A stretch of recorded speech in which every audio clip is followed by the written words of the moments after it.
What's up, guys? I know it took some time, but we're on to episode 2 of the Fight Lifestyle podcast, where our mantra is fight for the best version of yourself. Whether it's to be the best martial artist you can be, whether it's to become the best athlete you can be, or even if it's just to become the best friend that you can be, or the best father you can be, whatever it is, fight for the best version of yourself. That's our mantra. That's the motto.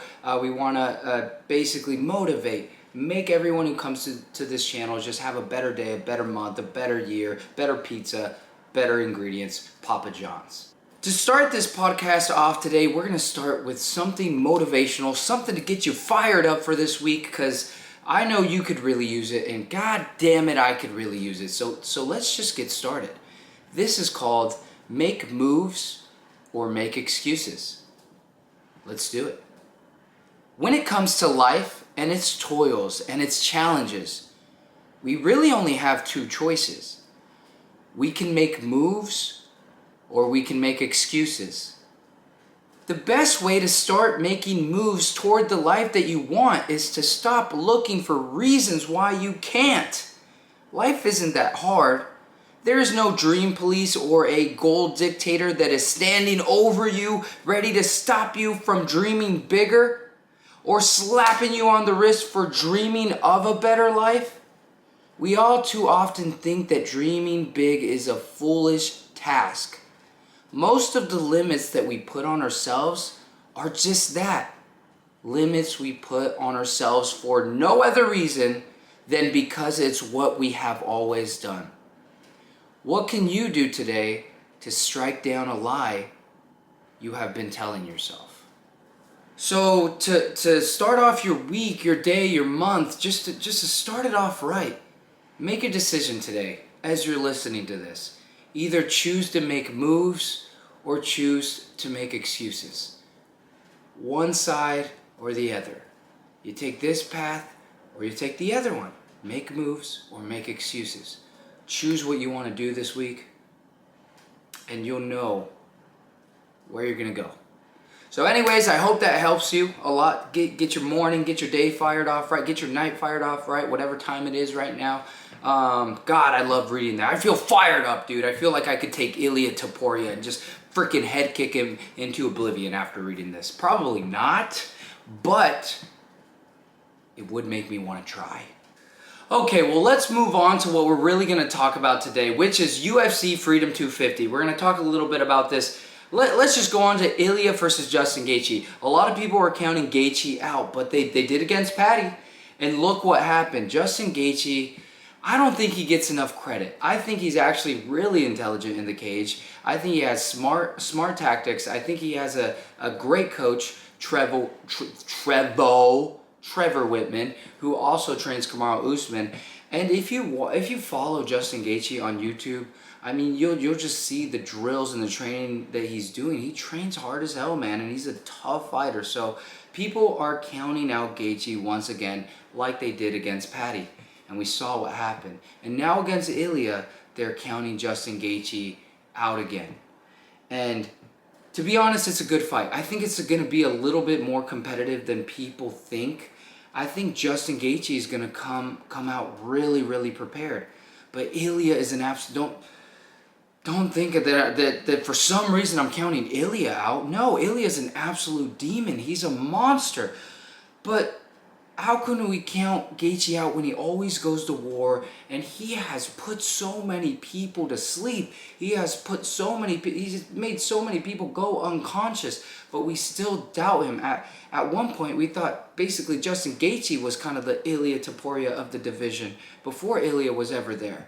And now that Illia's here, it's like we forget about everything that Justin Gaethje did. He has so much experience, and I'm not saying that Justin Gaethje is going to come out here and dominate a monster like Illia Topuria, but I think he's going to make it a way more competitive fight than we think. But you know he's going to have to be prepared. He's going to have to be aggressive with the exchanges. He's going to have to develop a lot of power and force to keep up with Illia. Illia's strong, man. Strong calves, strong glutes, great rotation, just overall a master at MMA. Justin Gaethje prepares well. He has a great coach. He has his own personal chef to where if you watch his YouTube channel, listen to her talk, she is very, very intelligent. He has a great team, but he needs to prepare like this is his last fight because, god damn it, it might be. But I think it's going to be more competitive than we think. And Illia, say what you want, but god damn it, he's so fucking good. But I think it's going to be a good fight. I think Justin Gaethje is going to come for war. And I think he's going to fight even more intelligent than past fights. I think he knows that he has to win because if he gets knocked out, it might be over for Gaethje. And could you in the UFC, so many incredible things happen. Fights go different ways all the time. What if Gaethje knocks Illia out cold? And then he's just holding up the American flag at the White House. We don't know. We don't know what's going to happen, but I just think it's going to be more competitive. I think it's a good fight, guys. I think it's a good fight, but god damn it, Illia is so good. He's so good. I just hope Justin Gaethje does the best preparation that he's ever done in his life. And then I think with his experience, with all the guys that he's fought in his history, I think he can bring him some real problems. And I think he is going to do that. So I'm excited. I hope you guys are too. Comment what you think about that fight. And yeah, just comment below and let's talk about it, guys. And moving on to another fight I'm excited about. Sean O'Malley versus, I'm not going to say his name because, let's just say Zahabi. I'm not good at pronouncing names, but Sean O'Malley versus Zahabi. You know what? At the end of the day, Sean O'Malley is super exciting. And I think what happened with Sean O'Malley is that in the beginning, right, when he came out of Dana White's Contender Series, right, he was this young kid who was cocky, he was coming forward, being aggressive, he was being flashy, he was spinning nonstop, and he just wanted to show, I belong in the UFC. I am going to be the next entertaining fight. I'm going to be one of the most entertaining fighters in the UFC if you sign me today. And it seems like he lost that a little bit. It seems like he's been fighting a little bit more safe. And he needs to get back to his roots, just being a cocky, aggressive martial artist who overwhelms his opponents with so many moves that by the time they're thinking of this spinning thing and this spinning thing and switching stances when the hands are where the hands are coming from, then just pop, pop, straight down the pipe, takes him out. He needs to work all those moves that he started with that overwhelmed his opponents, that confused them, that really worked for his style of fighting. He's been a bit safer. He's been more tactical. He's been fighting smart, which has also really improved his game too. But he needs to add a little bit more of that style, that flair that he had in the beginning if he wants to feel like himself. That's the great thing about Illia. He can stand anywhere and bang with you, and he thinks he could take you out. That's his style. He's like, here, if I back up, if I move to the side, let's go. He's always ready to exchange hard. And O'Malley used to be ready to exchange anywhere. And now he's a little bit more safe. He's a little bit more cautious. He looks for the counter a little too long, but he needs to go back to his original roots, where he was just aggressive, nasty everywhere, just overwhelming his opponents with constantly switching stances, constantly feinting, constantly just being cocky, like I'm going to get you no matter what. If he goes back to that, I think we'll see a great fight, guys. I think we'll see classic O'Malley. I think it's going to happen. Let me know what you think about that fight. Let me know what your opinion is on Sean O'Malley currently and who you think is going to win and how. That's a good fight. Okay, next we'll talk about one more fight on this White House card because I'm excited about it. It's going to be Mauricio Ruffy versus Michael Chandler. Mauricio Ruffy, the rising finisher, right? He's on the Fighting Nerds. You always see him with the glasses. He has a 92% finishing rate, and he has 12 KOs. He's highly technical, and he uses that wide karate stance, kind of looks like a young Conor McGregor. And Michael Chandler, he's 39 years old, but he's a former Bellator champion. He's the explosive veteran. He comes with chaotic punches, just He comes aggressive. He always puts on a show. When you watch him, it's like you're watching the WWE. Say what you want about Michael Chandler, but he is super entertaining to watch, and he always goes to war. What can you hate about that? This is going to be a good fight, and I think we're really going to see if Michael Chandler can finally be a real tight precision striker, because he's definitely had problems with strikers like that in the past. But can he evolve? Can he figure out his aggressive style and how it's going to work for him? Because if you watch his old fights in Bellator, God, he's gone to war with Eddie Alvarez. He has some clean, just devastating knockouts on his record. And when he first came in, I mean, he took out Dan Hooker. He damn near almost KO'd Justin Gaethje. And he even had Charles Oliveira in danger, I think, in both fights. So he has power. He can be technical. But is this going to be the end of Michael Chandler, where we say, you know, I think he's done. He can't hang with the UFC guys anymore. He's a little too old. He's a little too slow. He's a little too short. Or do we see Michael Chandler knock out Mauricio Ruffy out cold, come technical, switching stances, huge bombs, a crazy gas tank, just looking jacked to the gills like he always does, knocks Mauricio Ruffy out, and then he holds the American flag and says, I'm here to stay. I'm going to be at the top of the division again. Who wants it? God, that would be crazy, man. Don't count Michael Chandler out. Say what you want about him. Some people say sometimes he can come off corny, or, you know, he has showed he's not as technical as he should be. But say what you want, Michael Chandler is an OG of the fight game. He's been he's been around for a long time, and just go watch his fights in Bellator. He's a nasty, aggressive fighter who always brings it. And Mauricio Ruffy was his last fight against Fiziev. He just showed he is a sniper. He's clean. That karate stance, he just has perfect distance and manages it really well. Again, like we talked about, a young Conor McGregor. And I don't even think it's fair to basically say he's a younger Conor McGregor, because he's Mauricio Ruffy. He's him. He's just who he is. Look, all I'm saying is this is an exciting fight because it's basically speed versus age. Chandler is nearing 40 years old, and he's shown defensive liabilities in recent fights. And Ruffy is 29, and he is at the height of the division, of his powers, of his skills. And he has superior movement, and he has a more modern style of striking, which is good. That means he's evolving as the sport evolves too. But can Michael Chandler evolve at 40? Can he show us that he can come with a solid game plan? He always comes in shape, but can he come with technical aggression, moving forward, moving backward, good game planning, good fight IQ, similar to maybe someone like TJ Dillashaw, where he wants to be aggressive, he wants to land clean kicks, clean punches, he wants to bleed and say, come on, let's fucking go.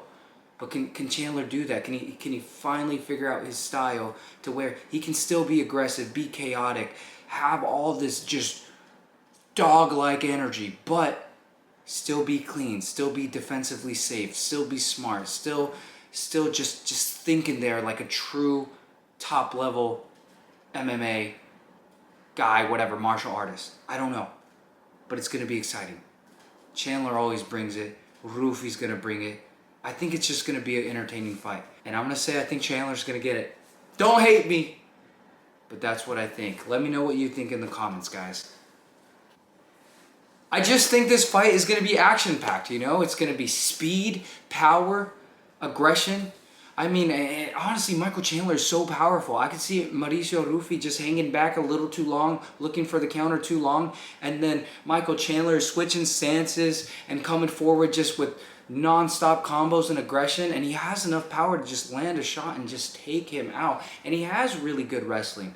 But are we going to see him use it? I think he could really fake some quality takedowns, grab the leg, and then when he really feints Mauricio with the wrestling, then he could start doing his chaotic punches up top. And all he has to do is just stay a little tighter, a little bit more technical. And I think he can find some devastating shots. But Mauricio is a sniper. He could just find him coming in, just clean shot, and then Chandler's out. But I don't know. I don't know if he's going to have the power to put a guy like Chandler down. Gaethje didn't have the power to put him down. Michael Chandler's been cracked before with that uppercut by Gaethje and did not get knocked out, dude. He's got a chin on him. Say what you want, but he does have a chin on him. So it's going to be an exciting fight. Let me know what you guys think, guys. Let me know. But yeah, we'll stop talking about fights there because I could talk about it for 2 hours straight. This camera just overheats so quick, so I have to stop it. But I do go live every week and we talk about fights. I try to do a recap after every UFC fight and go live, and we could talk about it forever. But if you comment down below what you think of Sean O'Malley's fight, about the Michael Chandler Ruffy fight, about Alex Pereira, about the Illia fight, comment below what you think and let's talk about it, guys. Let's have some fun talking about what we think is going to happen, because these fights could be way better than we even anticipate. But moving on, we're going to talk about some quality shit. We're going to talk about why decision making is so important for sports and life. So based on some studies that I looked up for you guys, what we found is that better decisions equal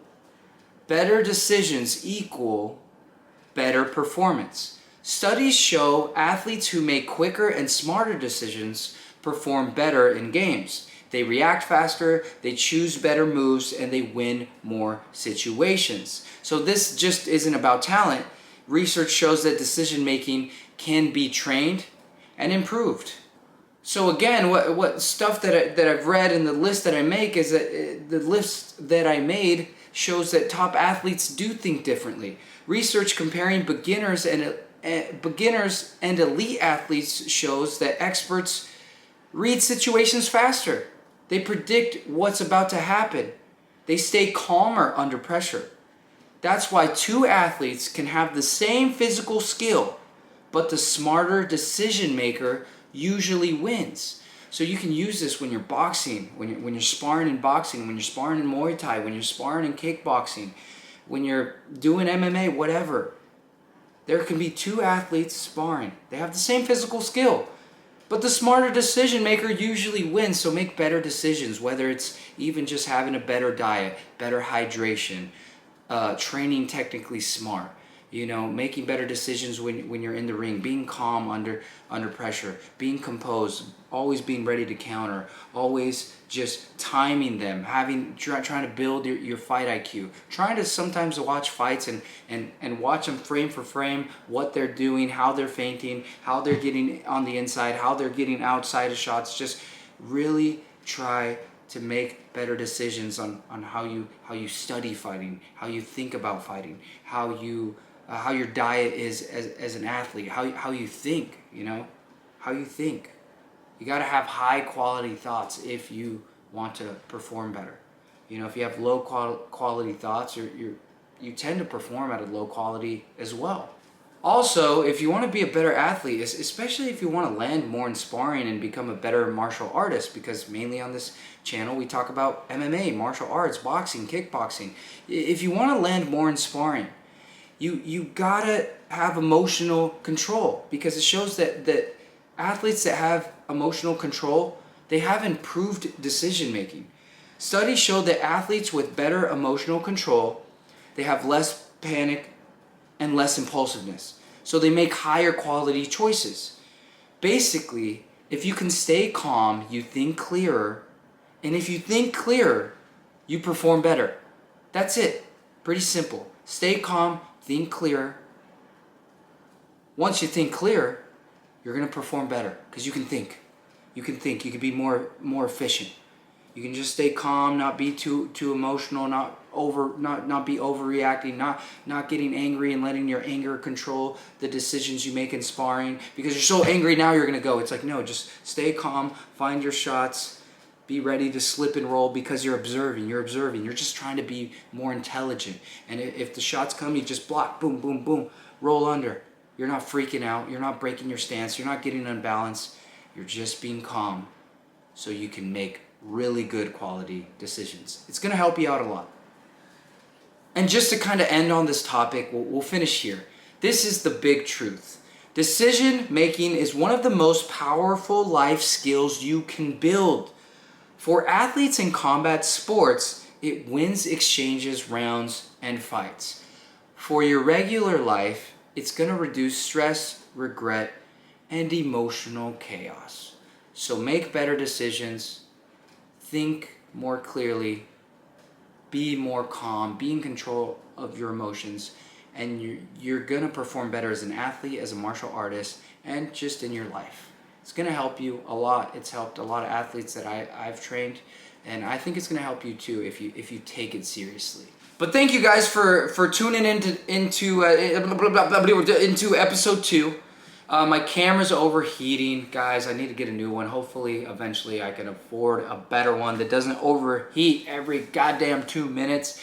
But thank you guys so much for watching. If you guys are watching this, if you guys comment, it helps me a lot because again, I started at 0 subscribers. I'm almost at 400.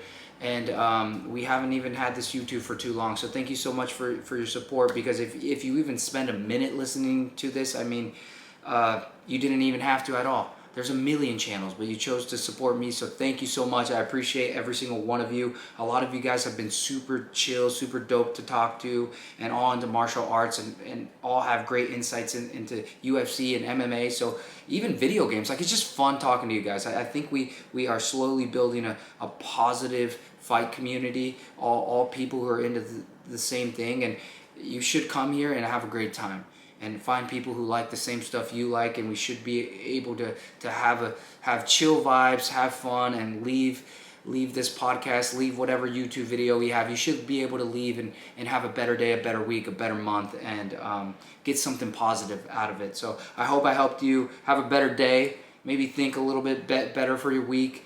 And thank you again so much for supporting this small channel. Love you guys. Episode 3. We'll try to have it out by next Friday. Until next time. Bye, guys. Thank you.